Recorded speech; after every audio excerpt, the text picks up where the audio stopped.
Nobody in that boardroom will ever forget the day a CEO's whole empire was saved by a kid in sneakers and a sundress. You know how some stories sound too wild to be true? This is one of those, except every word happened. And if you stick with me, you'll see why I can't walk into a big meeting now without wondering if there's a little miracle humming in the hallway that IT started on a rain-stained Tuesday morning. The kind of day when you just know something's going to go sideways. Michael Harrison, the guy who built his company out of nothing but stubbornness and late nights in a garage, is standing there on the 42nd floor with a $200 million deal on the line. But he's not thinking about numbers. He's staring at his phone, hands shaking, because his French translator, the one person who could keep this meeting from blowing up, just texted from the ER. Food poisoning, out of commission, no backup. All those years of pitching and perfecting. Poof. One stomach bug, and it's all hanging by a thread. Rachel, his right hand in every crisis, busts and out of breath. She's tried every service in New York, even called embassies and universities, but no one can get there in time. Michael's suit is suddenly strangling him.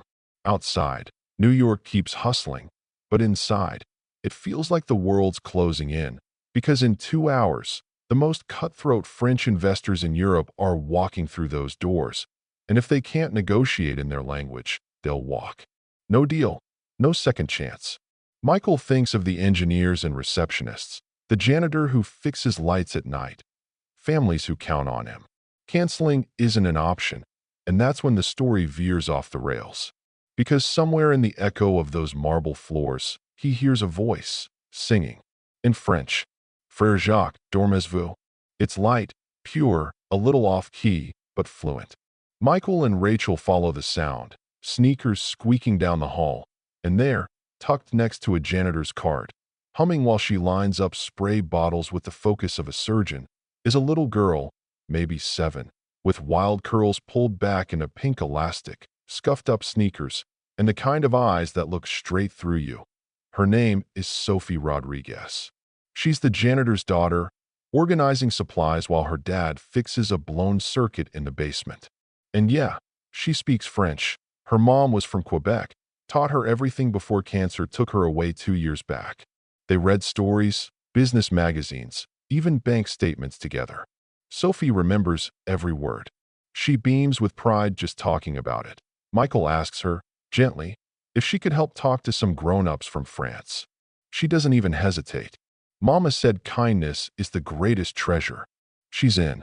Rachel gives her a stack of business terms to study. Sophie flips through like it's nothing. Investment means investment. Benefits means profits. Contract is contract. Her mom worked at a bank, always made learning a game. Michael can't believe it. The hope in that room is electric. Sophie isn't just willing, she's excited. She wants to help, not for money, not for anything but the chance to make her mama proud. Michael tries to explain the pressure. If this goes south, 200 people could lose their jobs before Christmas. Sophie looks up with those big, steady eyes. It's okay to be scared. That just means it matters. I mean, she's 7, but she's carrying wisdom some folks never get in a lifetime that the boardroom fills up. The French powerhouses arrive, ice-cold, suspicious, barely glancing at Michael, until they see Sophie. They almost laugh. What is this child doing here?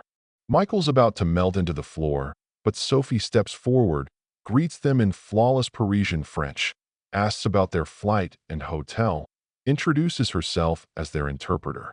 She owns the room. Their faces change in an instant. The meeting starts. Michael launches into his pitch, talking about revolutionary AI for healthcare. Sophie translates everything, her voice steady, her French perfect. But it's more than that. She softens the atmosphere, brings warmth and humanity that no hired translator could fake. When Michael explains how his technology could catch deadly diseases earlier, Sophie adds, if doctors had found my mama's sickness sooner, maybe she'd still be here. You could hear a pin drop.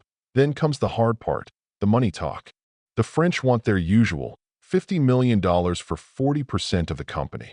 Not nearly enough money for the dream, and way too much control for Michael to swallow. He's about to see it all slip away when Sophie, unprompted, asked the investors if they ever had a dream so big it scared them, but they knew it could help a lot of people. Jacques admits he dreamed of building schools in his poor village. Pierre wanted to create a hospital in his hometown. Both eventually made their dreams real, with the help of people who believed. Sophie turns their words back on them. Mr. Harrison's dream is like yours. He needs friends who understand, not just business partners. Suddenly, the room isn't about numbers. It's about hope, about legacy. The investors change their offer. $200 million, just 20% equity, and one condition. Sophie becomes their youth ambassador, speaking to the world about why this technology matters.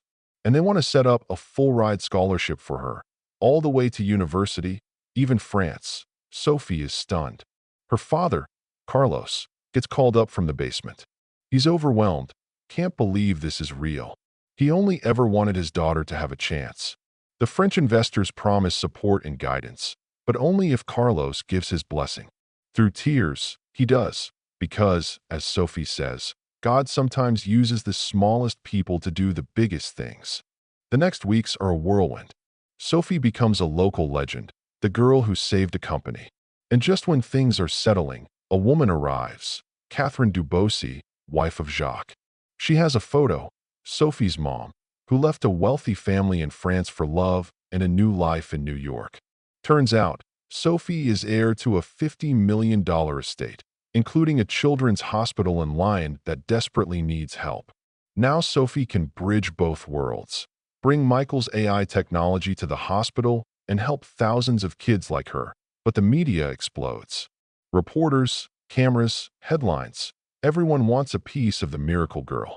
Michael and the Dubosis promise to protect her, to keep her childhood safe while still letting her mission grow. Sophie, though, stays herself. She just wants to make sure kids who are scared and sick get more hugs, and that doctors have the best tools. That, to her, is what wealth is. 4.6 months later, in Lyon, France, Sophie, now 8, wearing her signature ribbon and her mama's locket, stands at a podium in front of doctors and investors from all over the world. She tells them, in both French and English, miracles happen when people use their gifts to help others, not just themselves. The hospital's new AI system has already saved dozens of lives, and Sophie, still just a kid, delivers the message that will echo in every heart. The biggest changes come from the smallest hands. As the applause rolls in, Michael, Carlos, and everyone who's met Sophie realize she's changed more than just a company or a hospital. She's shifted the very way they think about dreams, kindness, and what's possible when you let your heart lead. And now, I gotta ask, after hearing all this, do you believe a little act of kindness can change the world? Or do you think, in the end, it's all just luck and timing? Drop your thoughts below, because I'm dying to hear where you stand on miracles, ambition, and whether the smallest hands really can hold up the world.